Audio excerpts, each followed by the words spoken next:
Well, here we are. I'm Tom Osman, and this is Whatever Comes Next. It's the podcast where I explore the world of underground and independent music making. And on today's episode, I am talking with Andy Ortmann, who you may know as the founder of Nihilist Recordings, not Nihilist Records, as I kept saying throughout the interview, as well as through his band Panicsville. He's also a solo artist, and he's been involved in other projects as well along the years in a career stretching back to the early 90s. And so in this interview, we are going through some of Andy's history, both in terms of the music that he makes, but also some of the design of his records, cassettes, and CDs. Because one notable thing about Andy Ortmann is that with his own music and with various music on Nihilist Recordings, a lot of the time there's care and attention put into the packaging as well as just the music side of things, which I thought was something quite interesting to get into.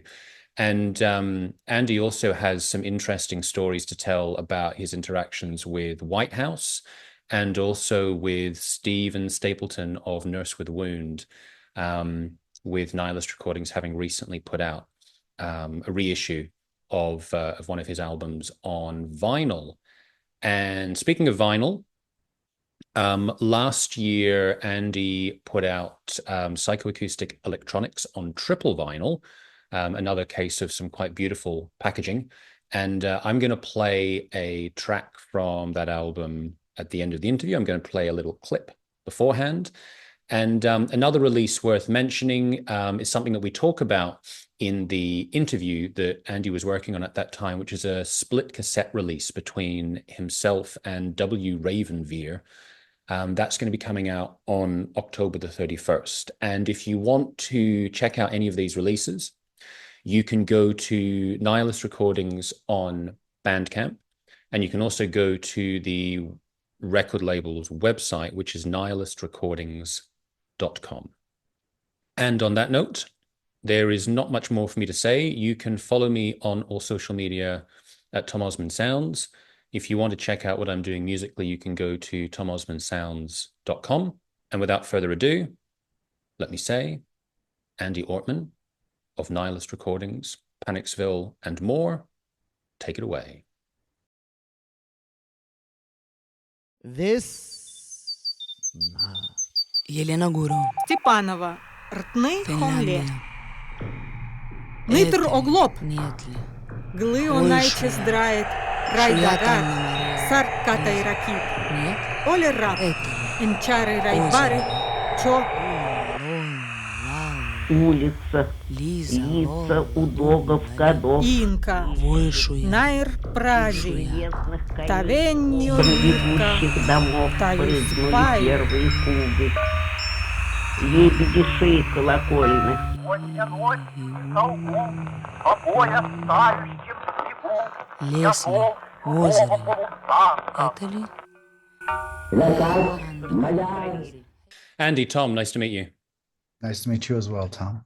Thank you very much for joining me. For sure.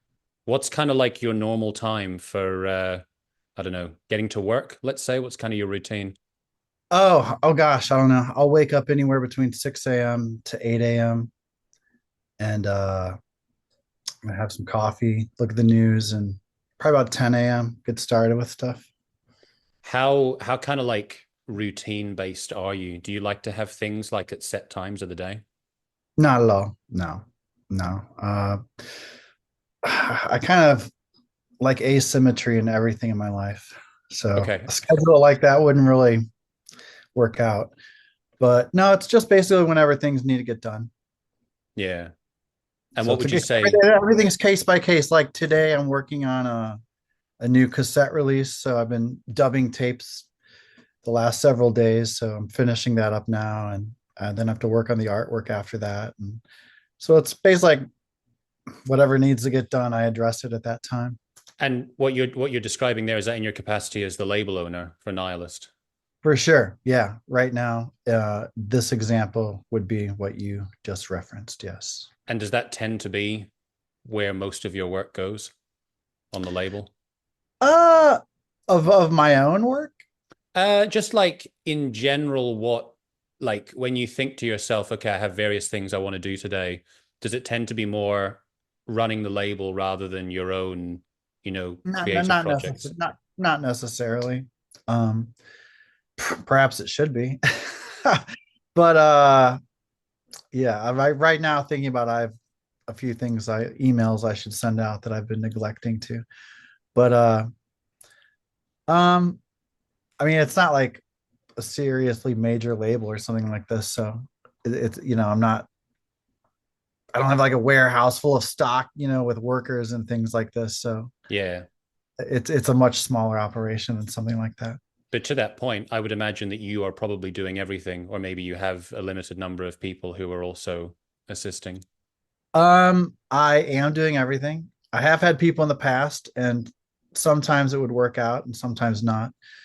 Uh, People who are offering to come over and get the work done, stuff records, cut things up, glue things together, whatever needs to happen.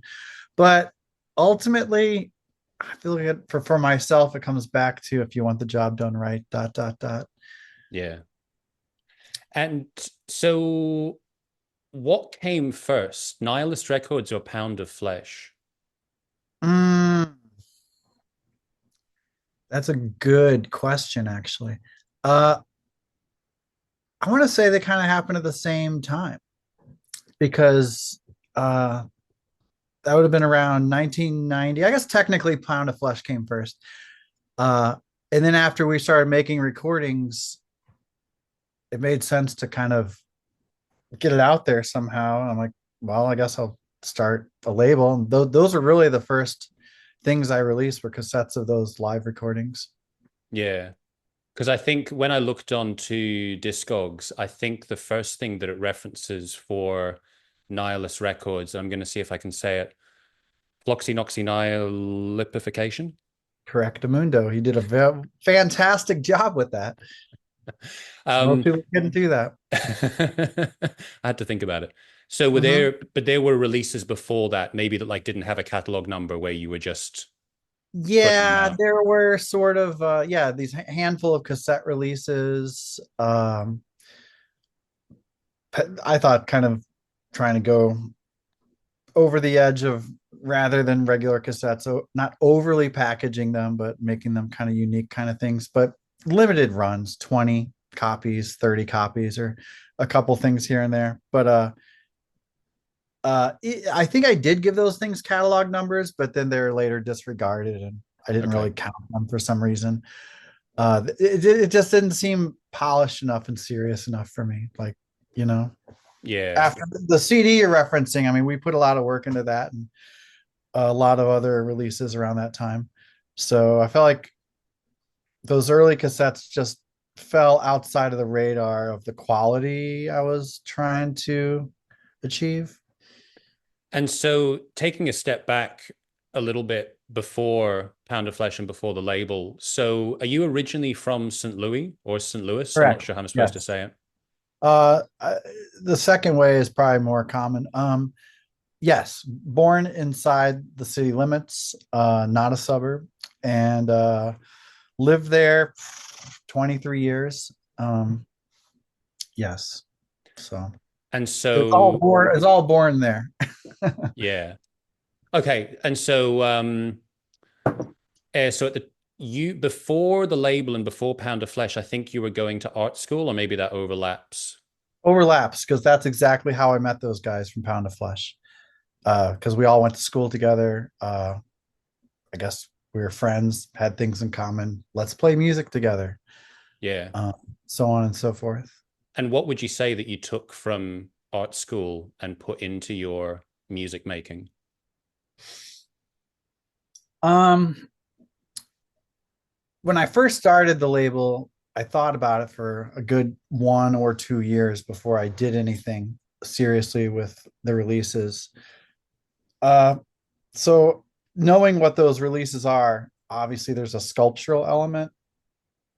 Uh, so that would be an obvious example. Also, when I first started there, first couple years, I got into studio recording.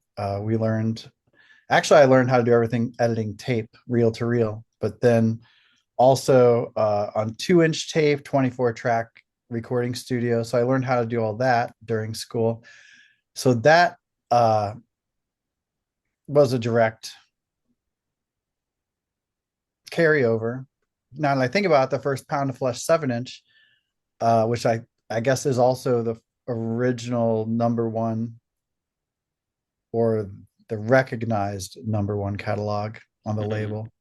Those recordings were done in that studio. I was actually recording everything behind the mixer onto 2-inch tape and everything for those. So it was all literally done at school. And did you start mixing for other people? Because I would imagine once you had those skills, you know, you'd be surrounded by other people making music who don't necessarily have those skills. I would agree. The skills, yes. At that time, that would have been 1990, 91, 92. Having access to that level of a studio, no. So, you know, at that time, everything was cost prohibitive. You know, buying Otari tape machines, you know, how many thousands of dollars is that? And I was too busy going to school full time, first of all, learning how to use the stuff. But years later, and after, even when computers were coming around, they weren't advanced enough to really do anything like we can do today. So it was not till later, early 2000s, going into that time, would I be able to, start like mastering for other labels and bands. I guess I got more into that around 2004, 2005 is when I started doing that for other people outside of myself or my own projects. Yeah. And having had that kind of analog training, did you think that had an influence on you in terms of your opinions on the whole sort of analog digital debate? Firsthand experience. The first thing I was doing was 4-track recording for a lot of my early projects. So again, working with tape. And then when a digital 4-track fell into my lap, that would have been, I think, 99 or 2000. I'm still using a 4-track, but when I'm bouncing tracks down, there's no generation loss. So I was like, whoa, this is amazing. Because on 4-tracks, you know, you bounce things down, you're going down a generation. So that was always an issue. And then the next step would be when computers finally kind of got up to speed to do what we need them to do. When it was presented to me that you could have a limitless amount of tracks, my mind was kind of blown. I was like, wait, 4, 8, 12, no, like 100. I'm like, damn. So that really opened my mind up to like, how complex composing could get without the limitations of a thing like a 4-track. Yeah. But as far as the quality, I feel like digital far surpasses tape. And if you want to go have the tape sound, it's easy to do that. You can still have the tape sound, but what computers can do with VSTs and this and that versus, you know, patching in auxiliary sends with old rack gear and stuff, it's such a wild difference. And on that topic of sort of the limitless possibilities of tracks with digital recording, did that put you into a position where you kind of had too many options, or that never really bothered you? You never sort of went like, oh, I'll never stop. Yeah, no, a lot of people know I'm a maximalist. So okay, I'm always like the more the better. So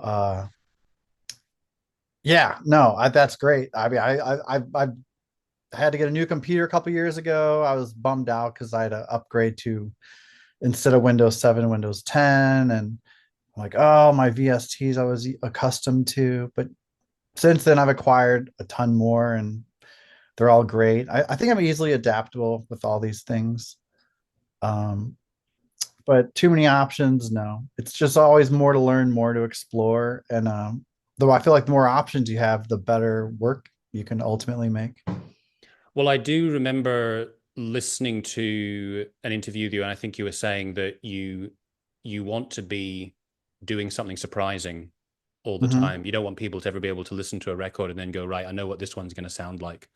Mhm. So I guess that kind of, it aids that when you can basically go, well, I can always choose to use something different to make things differently. Incorporating new tricks up one's sleeve. Indeed. Now Like think, the stuff, I'm sorry, but like the stuff I'm dubbing now, like the tapes they're dubbing finishing today. Uh yeah, when I was playing these finished recordings for my girlfriend, she's like, I've never heard you do anything like any of these. And I'm like, exactly, this is my point. Like I'm always trying to like challenge myself, like how can I, well, I have a few rules for myself, and one of them is try to not to repeat myself. I don't want to get into the rut of you can find something that works, whether it's a strategy, a formula for making tracks or compositions, but just because it works, I don't want to get into that safe space of doing it over and over again. I just feel like there's always new territory to go into. I know some people feel like oh, everything's been done, but I don't agree with that at all. I feel like a lot of things have not been done, and those are the things I feel like I'd like to be doing. so do you find that you're actively avoiding getting into a comfort zone? Correct. 100%. I mean, it's fine to like discover a new thing and like, whoa, this is really great, and try to flush it out. But like from release to release, I would not try to want to do the same exact thing. I mean, obviously there'll be bits and pieces that carry over, and it is a bit of a tall order to, I mean, I'm not trying to come up with an exact totally different sound, but again, not to like try to be like repeating myself. Yes. Whether it's a kind of processing a way a thing sounds, or sound sources, try not to use the same kind of sound sources all the time. Yeah. I've tried to avoid actually like electronic oscillators for a while, but I feel like I'm about to the floodgates are about to open, and there's going to be a bunch more electronic type of stuff coming out versus a lot of the field recording electroacoustic stuff. I mean, there'll still be that, but things are about to change. Dawning of a new era. The latest of many. Mhm. Thinking about something that actually sort of you mentioned at the beginning, you were talking about what you had ahead of you today. And I think you mentioned there was going to be some, do you say some packaging of cassettes, or you were going to be sort of putting Well, some? dubbing. I'm just dubbing this Ah, new okay. thing. It's a double cassette. Hmm. So there's four sides I had to dub, and I'm just finishing the very last of it off today. But yeah, then I have to make a lateral maneuver and start working on the artwork. Right. Okay. And when it comes to releases on the label versus um, recordings and releases that you're making yourself, whether it's Panicsville or other projects, Mhm. do you also like releases in general on Nihilist to have some kind of bespoke packaging? Because I know that that's been quite a common thing that you've done throughout your music career. Yes, yeah. It had peaks and valleys. There's also some, but I feel like some underwhelming, underpackaged releases as well. That I don't know if exactly proud of them. They are what they are. I don't know if they needed to be beyond what they were, because not everything needs to have a monumental delivery. Mm. Sort of thinking about that now with some releases that are getting ready to go to the next stages. So we are talking about that, me and the artists, about what some of this packaging will be. Like, oh, well, I have one right here. Like this new thing I'm doing, it's kind of come in this little case that holds two cassettes. Ah, It has a little plastic sleeve the artwork will go in. So I'm working on, I don't know, just what this is all going to be. I don't even have all this worked out yet, but it's just another step in the process, I suppose. and what are kind of like your parameters when you're deciding how many copies of something you're going to make? Another good question. This one in particular, it was determined by, I had previously somewhere along the line acquired a box of cassettes of the number 56. And then I just kind of conceived this idea, this thing I'm doing. It's a double cassette with my friend in Belgium, where it's a double split, like we're each doing a side of two different tapes. Okay. So when I came up with this being two tapes, I'm like, well, that means I need to get another tape because I only have one. So I found a total of 56. The other two is going to be a C40, but I could, and I, by the way, another one of my rules is only doing things on metal and chrome tape for the fidelity. Mm-hmm. Because I do not like tape hiss on tapes. But the way I'm operating and have these going, there is no tape hiss. They sound like CD quality basically. But to get more chrome tape, which is hyper rare these days, because I kind of stopped making it, I was able to find 44 tapes that are C40s. And the closest I could find to C40s were C36s, and then I found 14 of those, so that I think that totaled the number I needed. So I'm like, okay, well, 14 of them are going to be 2 minutes shorter than all the other ones. Those will be like the rare ones or something, and they're on a different color. So yeah, for tapes, it's determined for what's available, for what I can find from tape. It's not as easy as the old days when you're placing an order and you say, I want this many color on this kind. For me personally, this kind is an issue because I only can do it on chrome and metal. But I'm also not doing that many tapes these days. As far as CDs, I did a couple of those last year. I think a minimum run with the company I was going with was 300, and I thought 300 was plenty for the titles. For vinyl, your cost astronomically goes up, and this is determined by so many different factors. And one of those factors is how many you're going to make, what the run's going to be. Whether it's like my last album was a triple LP.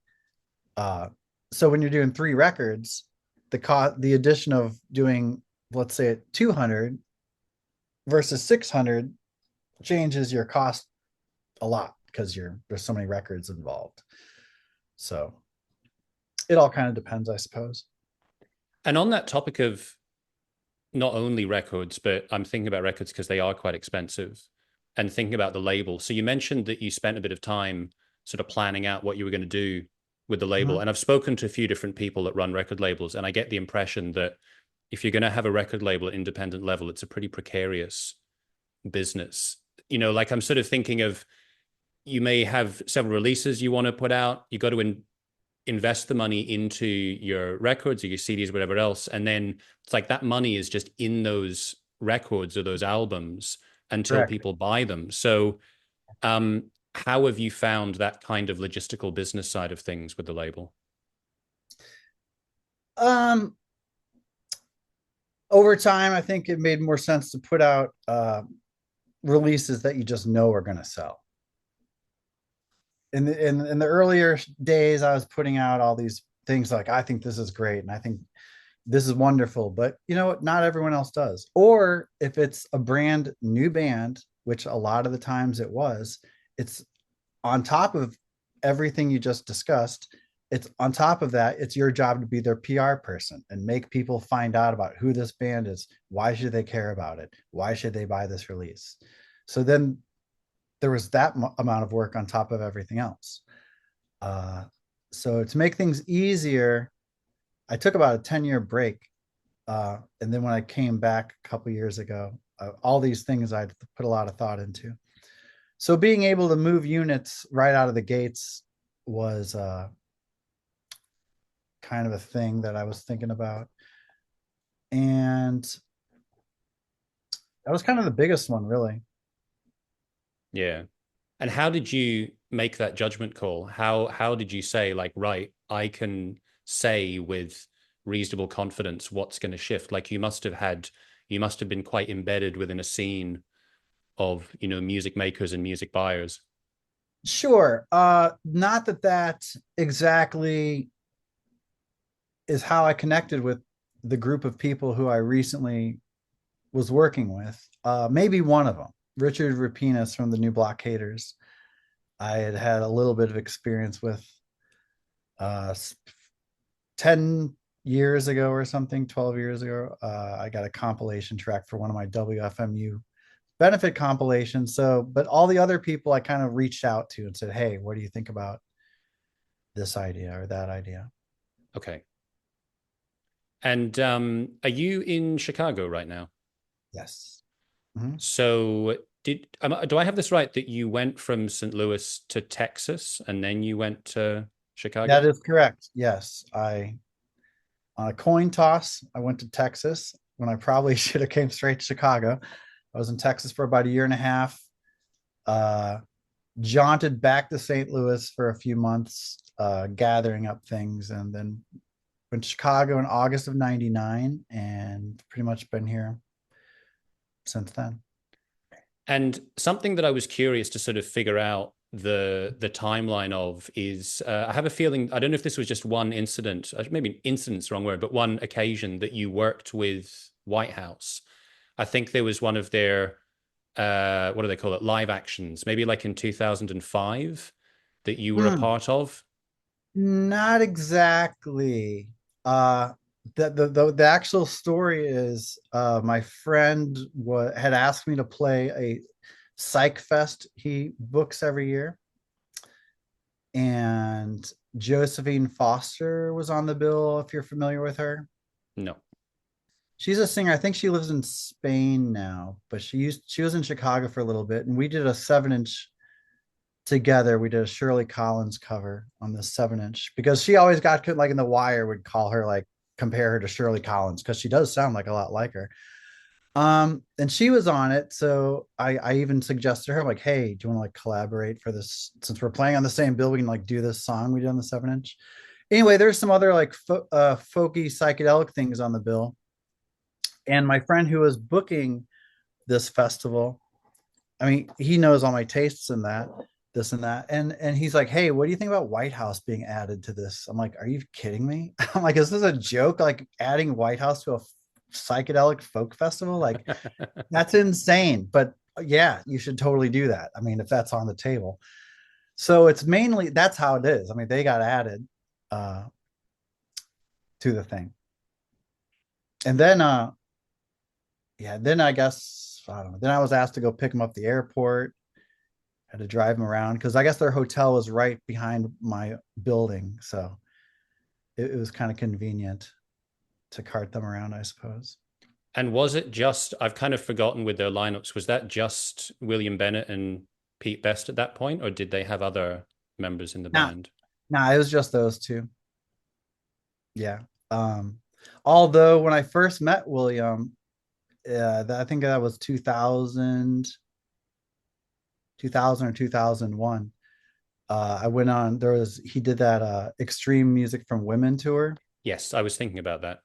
Yeah, and I was assisting with one of the people that was on the CD compilation, and I guess it was going to do one in the UK. It got canceled about doing a tour. Then it got rescheduled in the US, and I went on that. It started in Chicago, went up to like, I think Buffalo, New York or something. So and William was like DJing the sets for that. But that's where I also met Peter Sotos. He came along, he was along on the tour, so that's when I met all those guys. But there was never really direct collaboration. I think you used that word earlier. Yeah. But I think Okay. there was a little bit of crossover here and there. I played shows with those guys back and forth. I played I think in Consumer Electronics in Panicsville were on the same bill in London, I think in like 2006 or 7. And was that like, before you met them, were they a significant influence on you? Because I feel like when it comes to sort of, I don't know, underground electronic music, I feel like Whitehouse tend to get brought up at some point, somewhere down the line. Yeah, I guess they're one of those iconic projects. I mean, considering William, what sort of single-handedly came up with the genre of music, the quote unquote power electronics. Yeah. Yeah. Uh, yeah, I guess I was a fan of them. I don't know, 18, 19 years old. Mm. First saw them in 93. Uh, drove up Chicago. Um, And what do you remember about that live experience? Was that something quite unique for you at the time? yeah, it was amazing. They played all old tracks. I was like, I wonder what they're gonna play.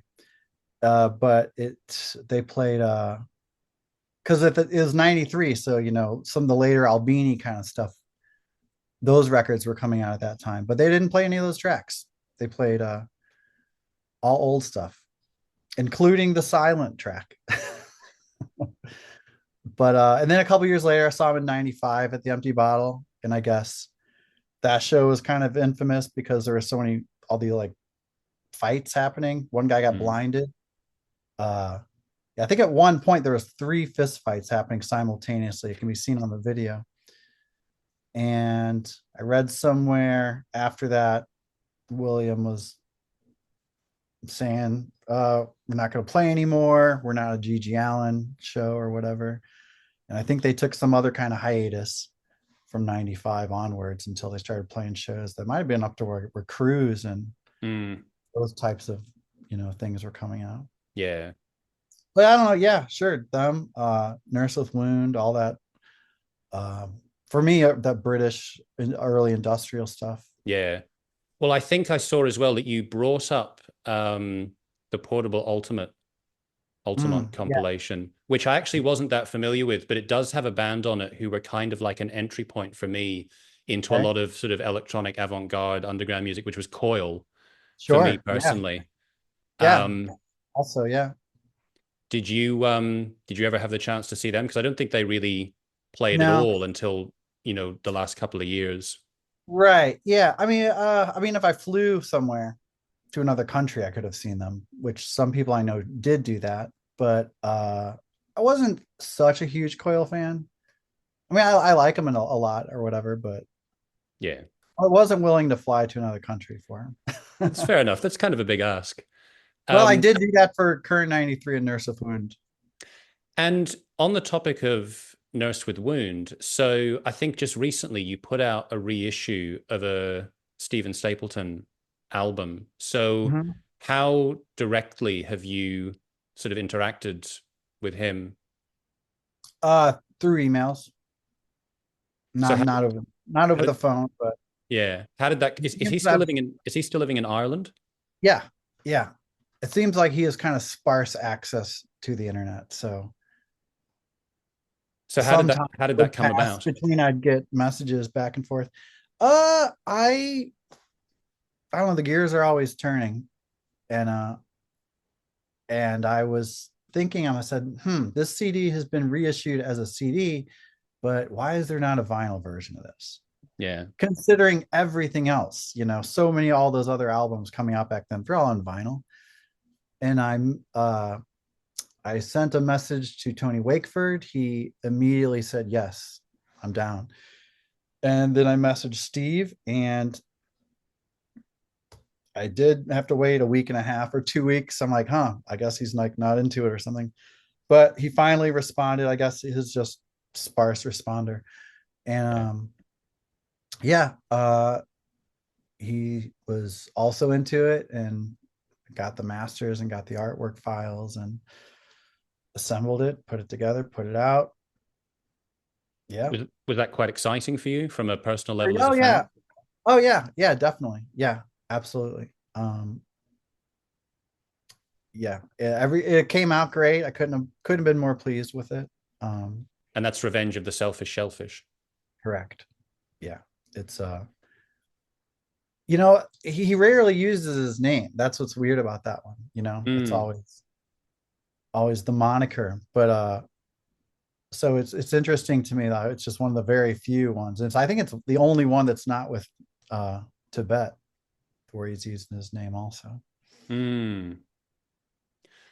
Going back to live shows and actually thinking about your own live performances, when did wearing masks become a thing for Panicsville?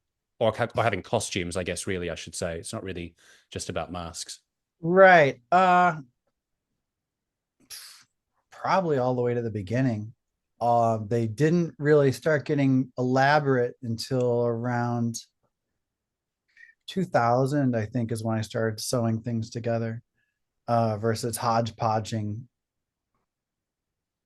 what's laying around versus Yeah. actually putting concerted effort into aesthetics and these types of decisions. So yeah, I'd say last 24 years. And I heard a story, I don't know when this is from, about some show you played where you burst your eye on a fireplace and you were bleeding all over the place. Can Yes, you, maybe you were dressed as an octopus as well? correct. Yes, that was. Can you set the scene of what happened here and where this was and Yeah, when this was? yeah, this would have been also early 2000s. uh I was on tour with my friend Susie, who was starting her band Podblots at the time. We were in Kentucky, at Irene Moon's house, if you know her. She's a professional entomologist who all of her work was about insects. She would do live performances with projections and basically do these experimental just lectures on insects. You should check her out. I would definitely will. I'm intrigued. Ah, she's great. But anyway, the show was at her house. It was like a Friday night house show. And Hair Police, I don't know if you know this band. They I'm feeling were very ignorant today, but I guess I have some homework to well, do. this is just early 2000s noise history or whatever. I don't know. It was when they were a four-piece. I think they were a four-piece for about a month or something before they went on to be the three-piece that they went on to be. And they also played, they're, kind of a spastic improv rock and roll noise thing. Then we played, me and Jeremy's two-piece. Might have been the first tour with these costumes, but we were in some kind of living room. I was thrashing about. This is true. And part of my costumes, inside the mask, I had these, they're sort of like wiffle balls, these plastic little balls, hard plastic, maybe a millimeter thick. And they have all these little holes, like a little bug eyes. So I'd cut those in half, and those would be my eyes. I could see out of them. But through all this thrashing about, it was hot inside the costume. I'm like, wow, I'm really sweating quite a bit. And when I like went to, you wipe the sweat from your brow, I'm like, wait, that's blood. So now we're like, okay, well, I guess I'm like bleeding a lot. And that was near the set end of that. Didn't cause the end of the set. We did have a proper ending, which is actually recorded and released. It's the last track on the split LP with Wolf Eyes. Oh, right. Okay. Yeah. Is the live recording of that show, that specific show. But after that, yeah, after I got all undone and everything, realized the blood, went to go into the bathroom to kind of look at it. And Irene was helping me out with this, and she's like, you need stitches. And I'm like, yeah, it was a big cut. The meat was kind of pushing through the wound. It was kind of gnarly. And I said, I don't know, man, there's like a packed house party. I don't want to fucking go to the hospital. It's gonna be a bummer. So she got some duct tape, and she really tightly kind of pushed it all together with some duct tape, and it healed. She did a great job, because I can barely tell I have a scar.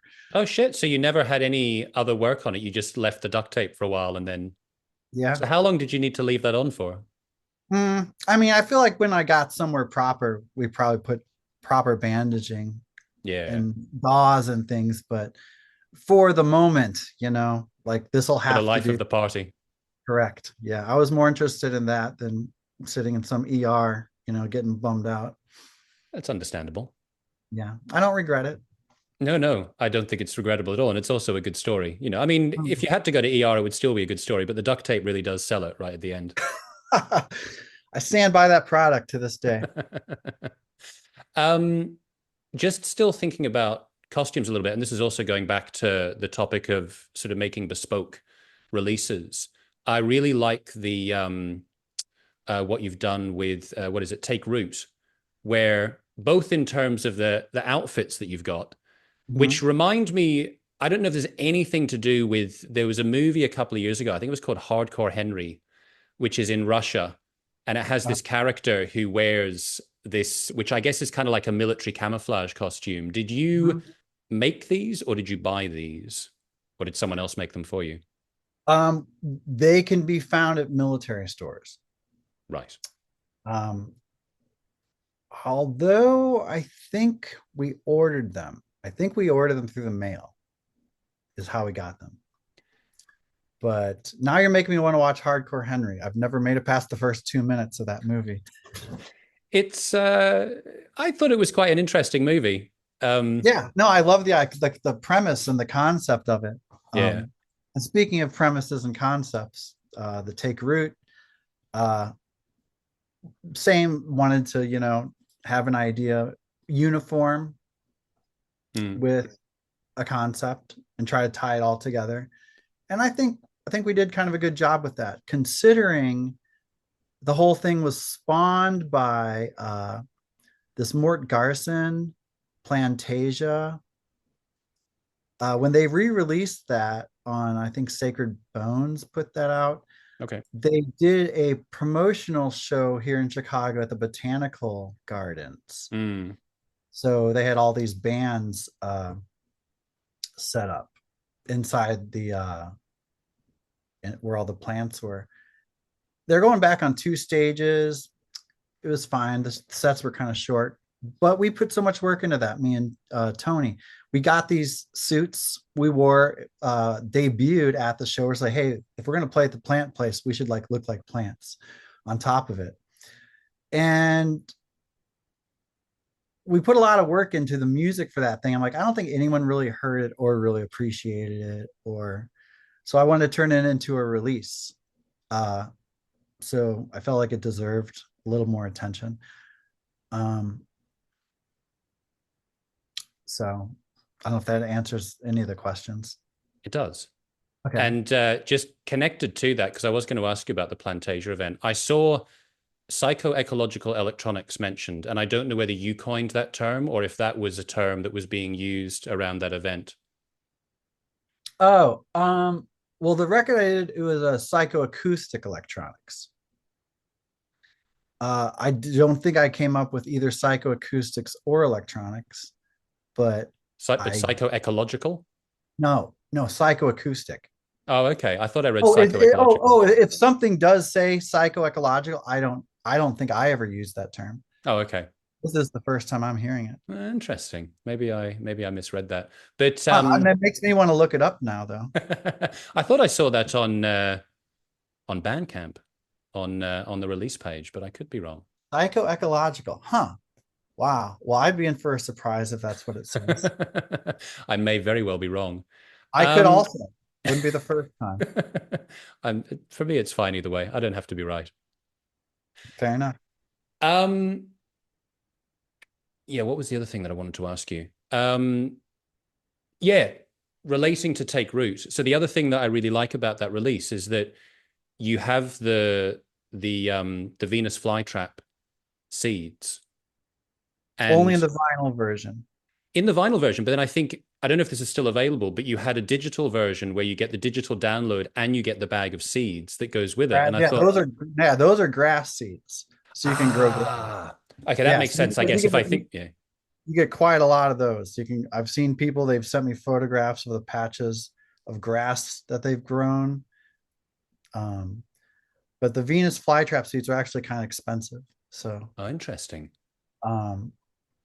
So I couldn't put a ton of them in. The paperwork says that you get one, you actually get two, because they sent me more than I thought they were going to. So I think it's because they were late with it, so they threw an extra. So you get 2 chances now to grow successfully, hopefully, your own Venus flytrap. I'm waiting for someone to eventually take a picture of that and say, hey, look, this is what I grew from your project. Yeah, that would be pretty cool. Have there been any releases in terms of the packaging that have proven to be like more difficult than you expected, or particularly difficult? Like I don't know which release it was exactly, but I gather there was one where I don't know if it was vinyl or it was CD, but you broke up lots of records and then you put Mhm. them together. Was it vinyl or was it CD? I'm not sure. Vinyl. Yeah, that was vinyl. So, yeah, would that have been one of the more difficult projects? If I was going to do everything by myself, I would say yes. But for that project, I had a team of people breaking the records. I'd acquired them for about 6 months, so I had a lot of them. And then I also had teams assembling them. I had to kind of explain they had to go exactly a specific kind of way. Well, I had a few parameters people had to follow, like the way the piece had to be overlapped on top of each other, because the way the record turns, I didn't want the needle to hit an oncoming piece. They always had to be ramped up so the needle would go up and down over each piece. So I had actual designs on how they needed to be made. Um, and if I had to do all that myself, yeah. But luckily, I had like 5 or 6 people, everyone sitting around the floor making these things. It's kind of a funny Dada craft couple days. That one, I don't know. The second Panicsville CD, they had these steel covers. The last compulsory exercise. That one was probably the hardest for me because I was really into hand numbering things. Mm. So I hand numbered 500 steel plates with an engraver. Um, I had like a little stencil guide, but still hand numbering, 233/500. Doing that into steel is actually like quite taxing and vexing. But yeah, that one was tough. The first Panicsville CD was all plexiglass, had to be assembled with a chemical liquid that fuses the plexiglass together, because there were these 2 disc rings that fit inside of each other. So the rings themselves had to be glued to the discs, and it was laborious. Even the Take Root LP, it doesn't look like much, but I handmade all the covers. Mm-hmm. And actually it took about 45 minutes to an hour to make each one. And there are like 100 something of those. Is Just that a right? hundred. Oh yeah, maybe like 105 actually. Mm. Yeah. Now, I don't want to keep you forever. Do you have time for a couple more questions? Yeah, I do. Great. Well, I wanted to ask you about, I've asked you a lot of questions about kind of like practicalities and packaging, but there's a particular record I'd like to ask you about, which is Evil, which Okay. I'm a big fan of. I was Okay. going to say like I'm a big fan of Evil, and I thought that would be a strange statement taken out of context, but it's, I would say there's clearly a loose kind of concept for the album. I don't know how sort of fixed you were on the concept of the album. Can you tell me a bit about the idea going into that and what it was like making? Because I'm quite fascinated by some of the samples that you've got that you used for that. Okay. Are you familiar with the band Ladio Balaco? I don't think so. Okay. Um, these guys, when I went to Texas, I knew these guys. I grew up, my friend Drew St. Ivan, he lives in Brooklyn now. Um, we were good friends from 1990 onwards. He lived across the river from St. Louis, but we met haphazardly at a show on the sidewalk, and we became friends, musical interests. We'd go to parties and hung out a lot. We started doing music together. They were on the first 3 Panicsville CDs. They are some of the guys that, or Drew anyway, helped me do the Broken record also. So their band, Ladio Balaco, they I mainly would compare them to This Heat, if you know that band. Vaguely. They did a lot, kind of these psych prog aggro things, but a lot of tape manipulation, cut up. So you hear drums and guitars a little bit on that album. And those are, I guess, some of their like recordings blended in or used as source material for some of those tracks. So I'm not sure exactly what samples you were speaking about, but also, to answer the question, how it was put together, those guys in New York actually kind of assembled a lot of that. They had better equipment than me at that time. I was still recording on a 4-track, and they had these nice, what were they called? Not ADATs. I forget what they were using, but they were using these nice digital multi-track recorders. So I was kind of sending them material. And I guess I actually, no, I did some of the, no, that's not true. So, okay, it is true, but it's not true. Those are how some of the tracks got made. Other tracks I did myself on 4-track. So they got made in a multitude of ways, I suppose. And how firm an idea did you have about sort of the structure of the album and the way that you wanted it to flow between those tracks? That never happens till the end, ever. That always is the last thing. Even how an album would get made a lot of times, I would make the decision to even make an album when I have enough material together. Yeah, for years, I would just mainly do a lot of compilation tracks. For a while, I got asked to be on a lot of compilations. And I felt like, oh, no one's ever going to hear this. No one's ever going to hear this track. So I would just take those whenever I get enough of them to make a proper length release. I'd say, oh, this is the new album. Because all those tracks are made around the same time period anyway. They just weren't conceived with the idea like, this is my album I am going to make. You know what I'm saying? So these things sort of, I feel like they define their own form afterwards. I kind of look at the pieces together afterwards, and as far as sequencing, even for, like I was saying, probably when I get off of here, if I don't do my podcast, I got to work on the artwork for this current release. I'm not entirely sure. I have a couple ideas, but what it's going to look like and what form, its final form it's going to take, I don't know yet, but I might know in a couple of days. That's a very interesting insight. Would you say that in general, you kind of gravitate towards allowing sort of subconscious elements and spontaneity to produce things that you wouldn't consciously think of yourself? 100%. 100%. I mean, that's how I make my pieces as well. I don't have a good plan or a blueprint when I go and make something. I'm sort of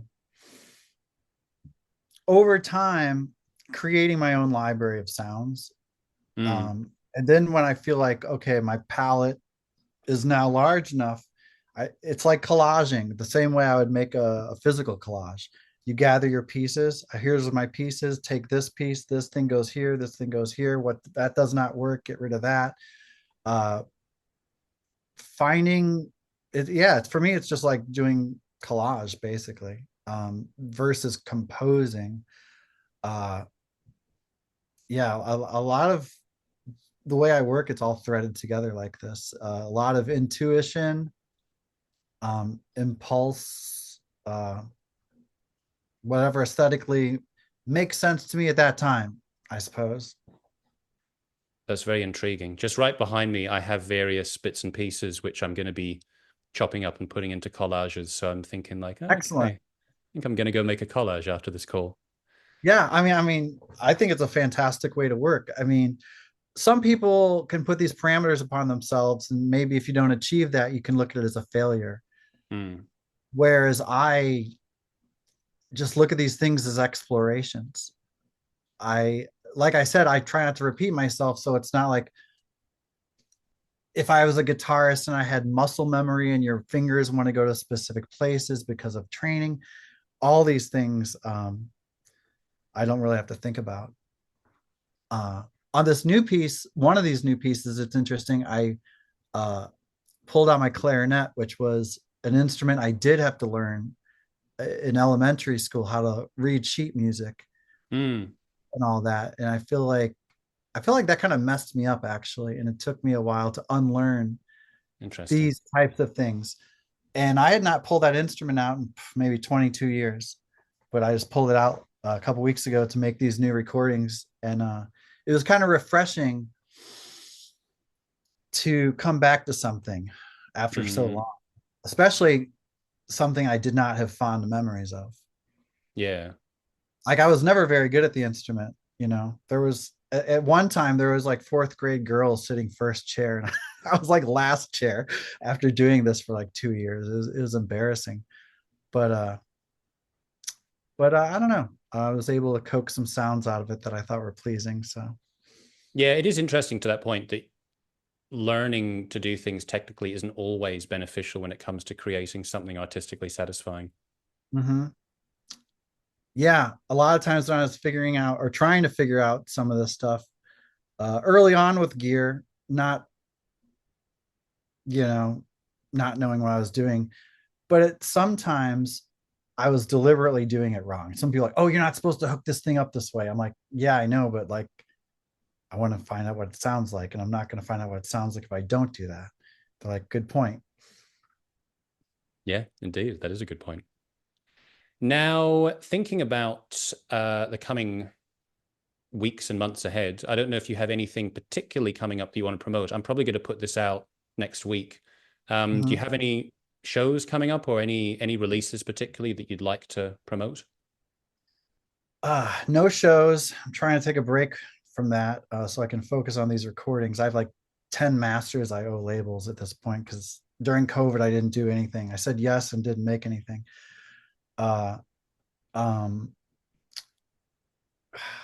Even this new cassette thing I'm working on, it doesn't even have a title yet. So I couldn't even talk about that exactly with definition. Although I'm shooting to have it out on Halloween, whatever it's going to be called. It'll be announced by then. I'm sorry, go ahead. Sorry, I'm just going to say, like, do you tend to sell things through Bandcamp? Is that the best place for people to go to? Yes, there's also Nihilist Recordings.com. Between that and Bandcamp at nihilistrecordings.com, I have distro. So there's a distro page there that has a lot more experimental kind of titles that I'm not allowed to really sell other people's music at Bandcamp. But Bandcamp is an easy one because you can listen to all the music. You can listen to all the tracks there for sure. Yeah.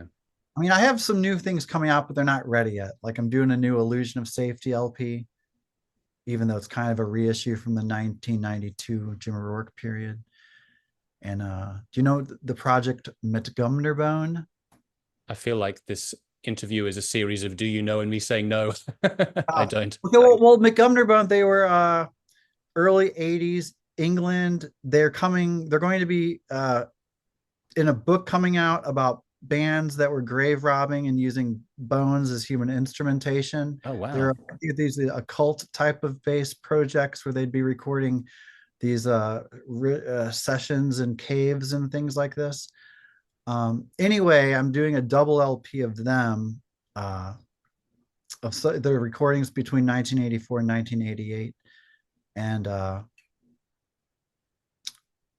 yeah, I don't know. Yeah, things that aren't ready yet, but there's things coming out in the future. So I guess I really don't have anything specifically new to promote, but there's plenty of old things that people should check out for sure. Nice, indeed. Well, from the point of view of not specifically having anything to promote, I very much appreciate the fact that you were willing to talk to me. It was very good to get your time and get your insight. You're a fantastic guy, and it was great to talk to you. You Thank asked you very much. a lot of thoughtful questions, which I appreciate too. You never know what to expect, when you agree to these things, but this is quite a pleasant experience. I'm very happy to hear it. And I appreciate you taking an interest in anything that I do. So well, pleasure was mine. Thank you very much. Also to you. All the best. Okay. Bye-bye. Bye-bye. This Елена Гуру. Степанова, ртный хомле. Финляндия. Нитр оглоб. Нет ли? Глы онайче здрает. Райдагар. Саркатай ракит. Нет? Оле раб. Это. Инчары райбары. Чо. Улица, Лиза. лица у догов годов, Инка. Вышуя. Найр пражи. железных коней, Тавенью. бредущих домов Таю прыгнули спай. первые кубы. лебедишей колокольных. Осенной столбом, обоя тающим снегу. Лес ли? Я Озеро? полустанка. Это ли? Эй, ты. Небрежно выкатить дома. И на звуязым Холин. шарными Давид обморся души. Лист Озеро. уши расстегнули, тело жгут руки. Широки. Кричи, не кричи, я не хотела. Резок жгут муки. Ветер колючий в трубе вырывает. Высоки.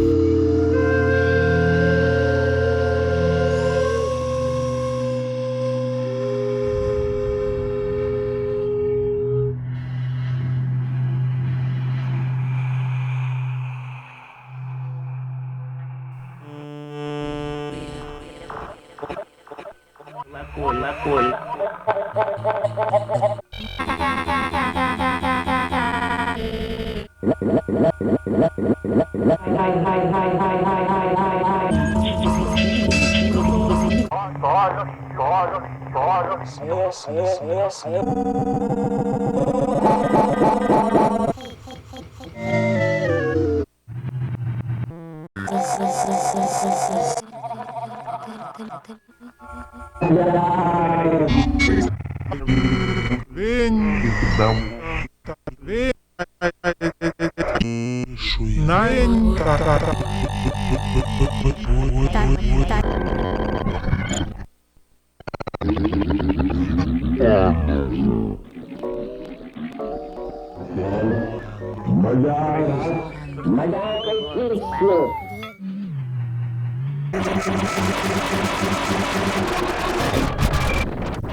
Nihilist Recordings. Я прочту два стиха. Даниил Уле. Хармс. Эле, лел, Даниил лап, Ли. уле, оне, консия.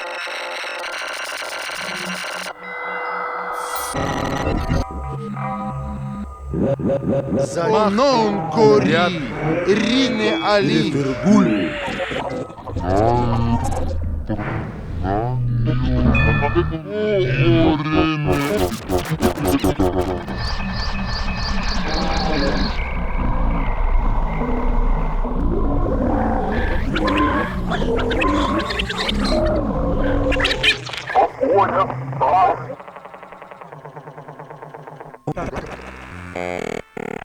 Inchare raibar in.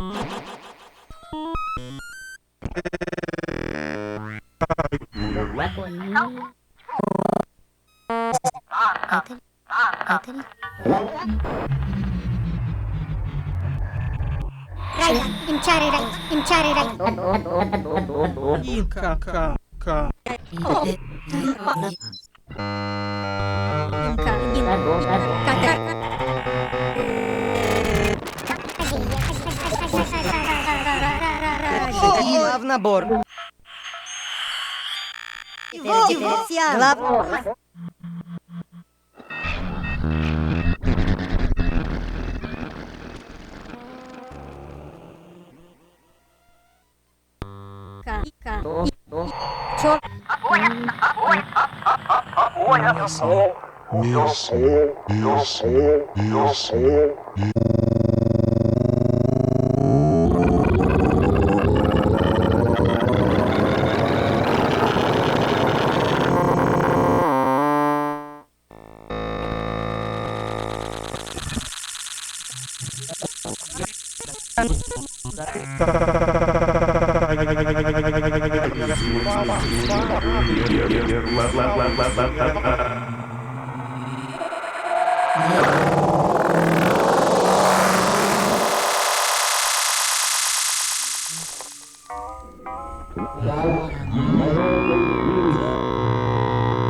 Али мастер мир деми. Ложку отпили.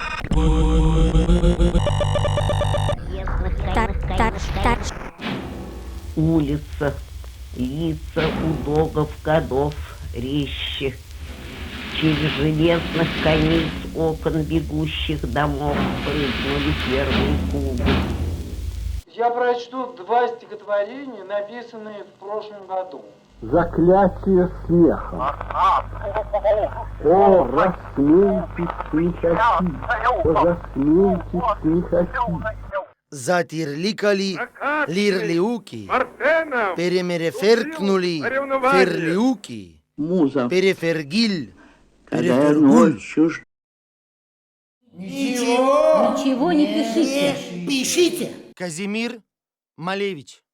Поэма. Даниил Уле. Хармс. Эле. Лел. Лапа. Ли. Оне консиан. Главнабор.